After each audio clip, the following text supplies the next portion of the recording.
As we begin our series on the shadow work, I want you to know that spiritual circles have a tendency to myopically focus on love, light, the miracles, as if our human darkness and the discomfort that rides shotgun with it is something we can avoid if only we can scare away the dark with enough crystals, sparkly new spiritual practices, transcendent meditations, chakra clearing, affirmations, and positive psychology.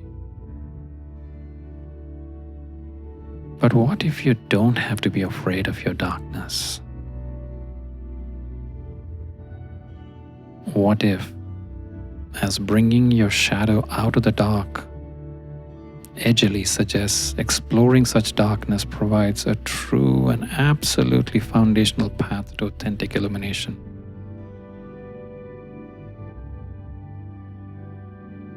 What if some of us even bloom in the dark? Many of us are afraid of what we might uncover if we dare to dive into those dark spaces. After all, what monsters might be hiding under the bed of our psyches?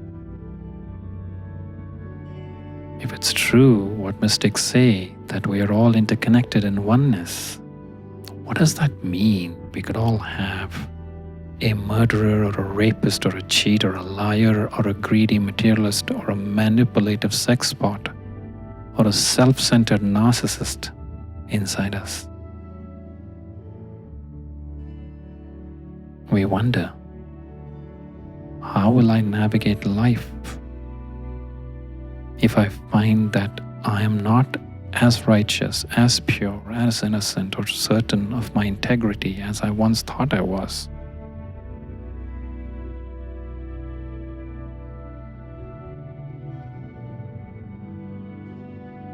What will happen if I get flooded by all of this darkness? Will I get lost down the rabbit hole and never come back up to see the light?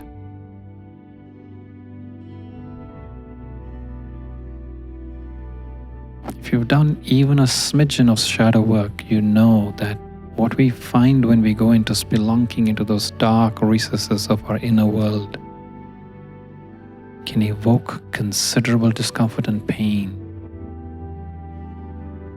As the veils of denial peel away, we see with even clearer vision how we have unwittingly harmed ourselves, and even more agonizingly, those we love. To courageously lean into this much discomfort requires a significant capacity for self-compassion. Self-compassion and shame resilience.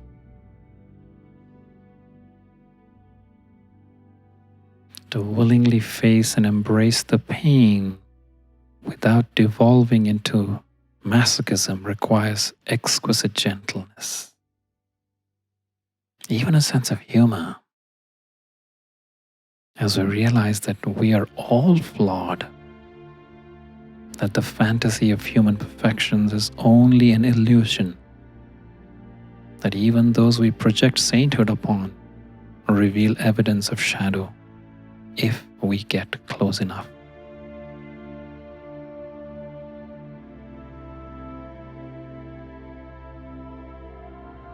Rather than tumbling into disillusionment and disappointment when we witness shadow in others or spiraling into shame and contraction when we come face to face with our own, why not welcome it? Welcome the reality of our flawed human nature with compassion, amusement, and curiosity.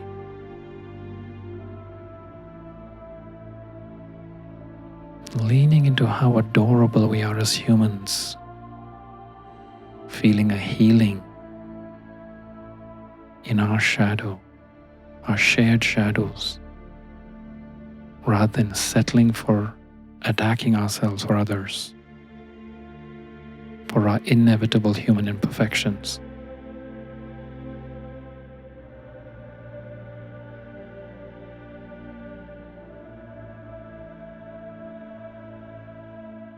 It can feel excruciating to face up to the unspeakable parts inside of us, the selfish parts, the abusive parts, the bullying parts, the disempowered parts, the addictive parts, the weakened child parts, the sexual predator parts, even the sociopathic or suicidal parts.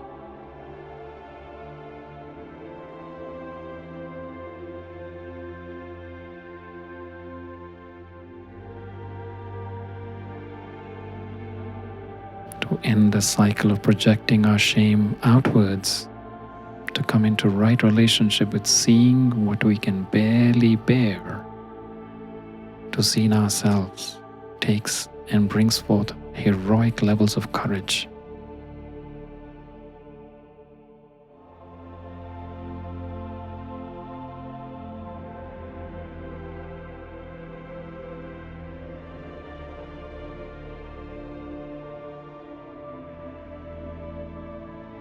Get ready to brave the wiles of your own darkness so intimately, meeting your own blind spots with love and presence that reveals, heals, and transforms.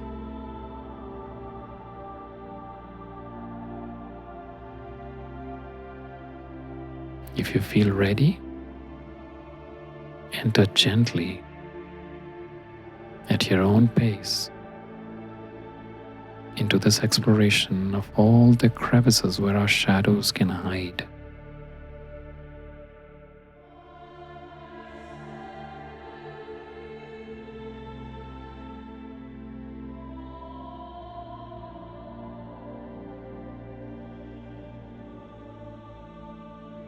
These crevices where our conditioning, our fears, our relationship to danger, our anger, our shame, grief, narcissism, addictions, sexuality, spirituality, our fear of death, our resistance, our willingness to be honest and transparent in how we relate to evil.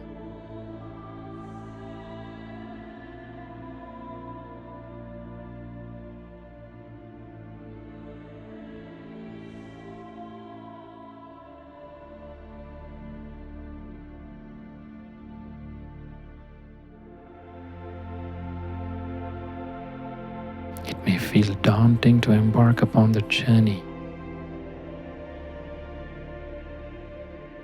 Most of us resist plunging headlong into what is certain to be a painful self-discovery.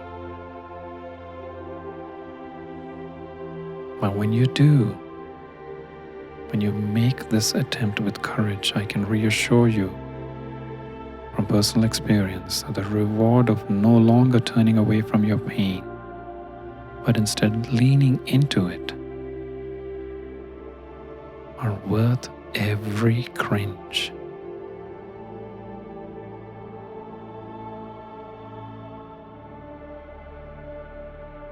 Although there is no there, no end to the lifetime practice of spelunking cavernous places inside our own unique inner worlds, there is a loosening that begins to open you to expanded states of joy, to unconditional love, and the kind of radical compassion that makes you capable of offering such gifts of love and care to others.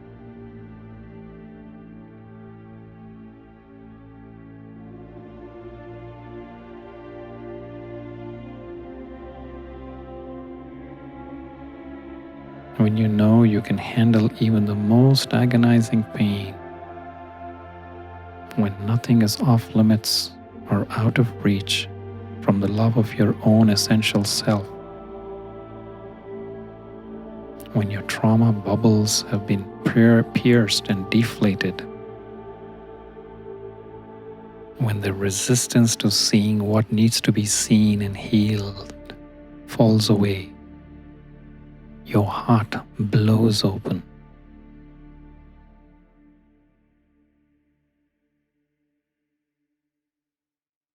And this heart opening translates into unspeakable joy,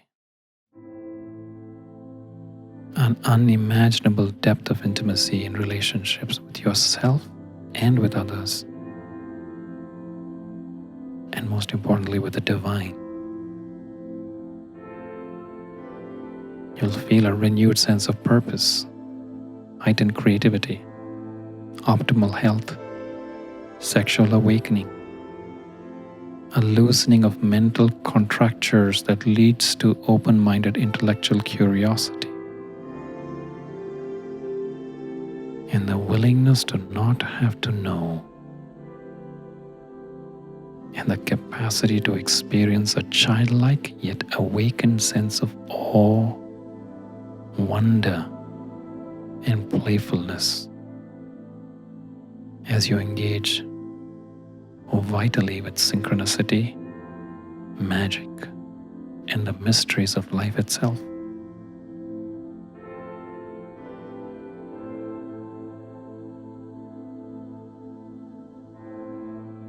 Your mission, if you choose to accept it, is to wrap yourself in a warm blanket, pour yourself a cup of tea, and comfort and compassionate hold any parts of yourself that feel afraid.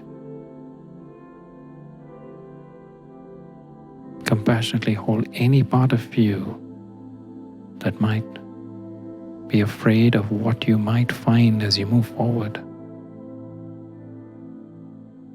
Give yourself a sweet, nourishing bear hug, promising your resistant parts that you will only go as fast as the slowest parts feel free to go, and reassuring yourself that all that will be revealed is welcomed.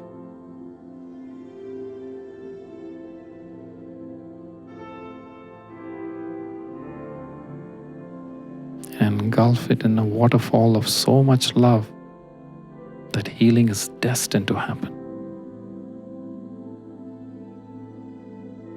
As you proceed, you will be richly rewarded with more freedom to fluidly navigate the space between the dark and the light.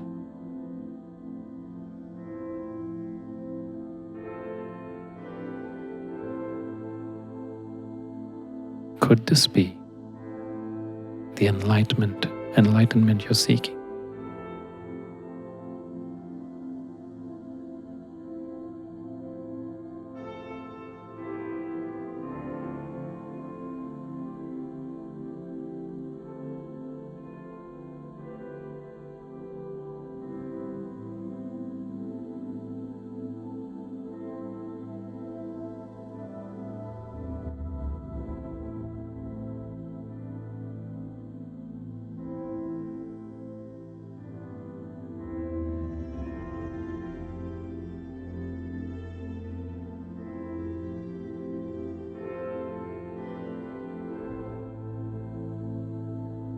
Our shadow is our internal storehouse for anything in us that we have disowned or rejected. Anything that we are keeping in the dark. Things such as anger, shame, empathy, grief, vulnerability, and unresolved wounding.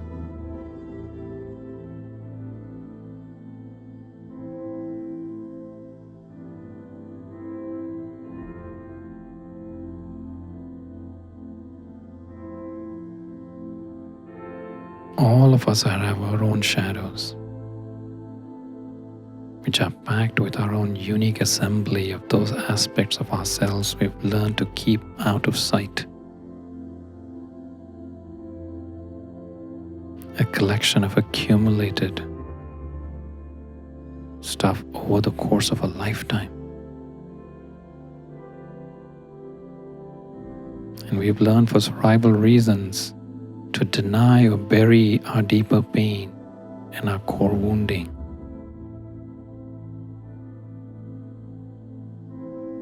All too many of us struggle mightily to keep these matters locked away, assuming that if we do, we'd be safe, loved, and accepted, only to have them burst forth in dramatic, often upsetting ways to rule our lives, to rule us as invisible undercurrents. When our shadow is running the show, the result is often discord with others and within ourselves, with suffering and unhappiness all around, regardless of our good time.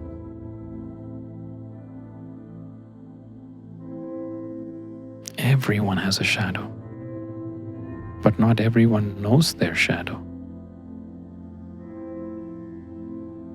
And the degree to which we don't know our shadow is the degree to which it influences, controls, and runs us. But when we turn towards our shadow, when we explore and work with what we find there, we start to break free from those hidden forces that have been secretly controlling, driving, and binding us.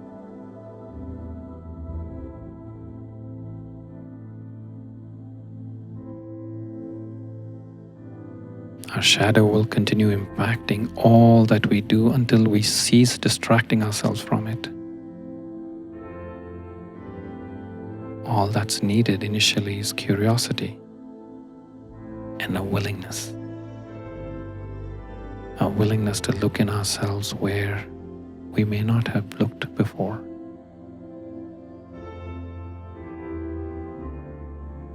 But make no mistake, edging into our own darkness, our unexplored territories, is an act of courage. And it requires vulnerability.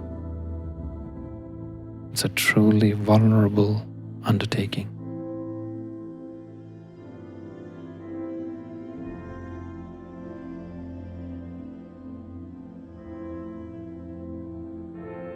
And when you take on this act of courage, the reward is freedom. Freedom from our conditioning, our programming, a strongly enhanced capacity for intimacy and healthy relationships, a fuller, more grounded and awakened sense of wholeness, an ability to make much better use of difficult conditions, more vitality, and a deepened capacity for skillful activism.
Now I ask that you please bring your palms together in prayer position at your heart center.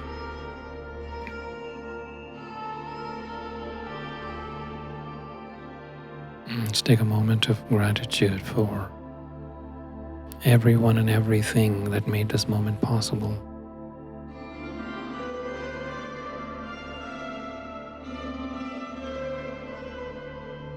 For the wisdom that might have sparked something, ignited, opened up, or even expanded slightly some understanding of myself.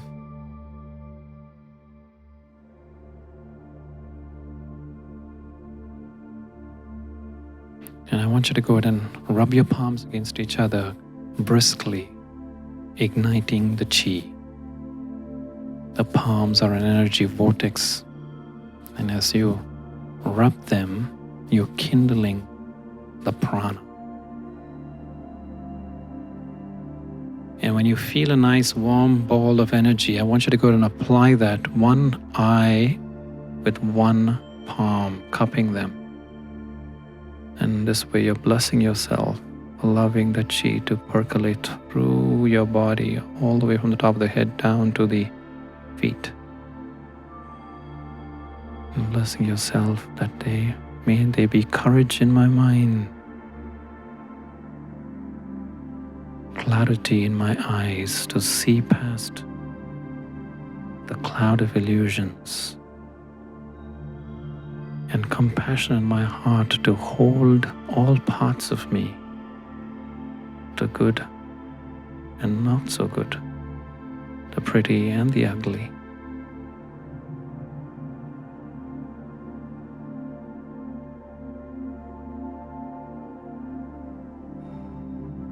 And may health in my body such that I can use this as an instrument to express my purpose, my deepest intentions in this drama that we call life.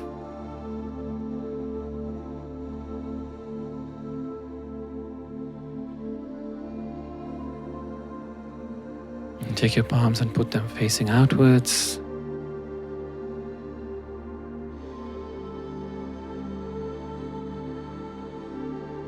And let us envision the beautiful planet Earth.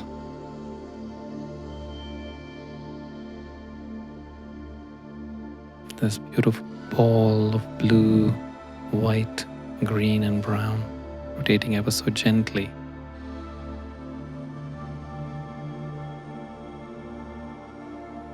And let's send a blessing to the planet and all inhabitants, all species, the entire ecosystem.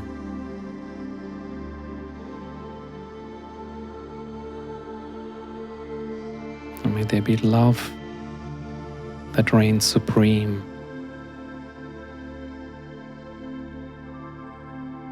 May there be compassion between all beings on this planet.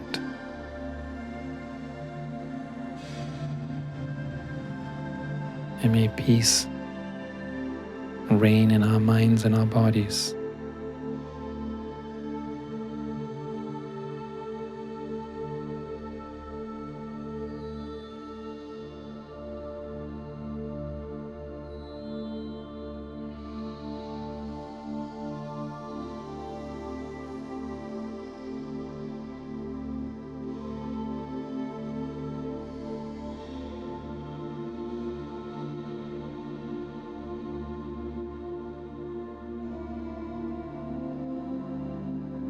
And bring our palms back together in prayer position at our heart center.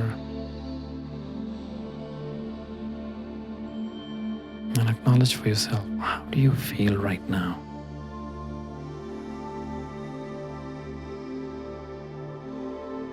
And if you could summarize how you feel right now in one word, what would that be?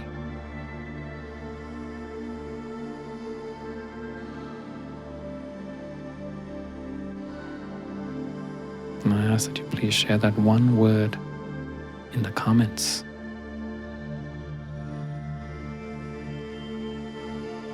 Share share that word so that we may all know how you're feeling right now.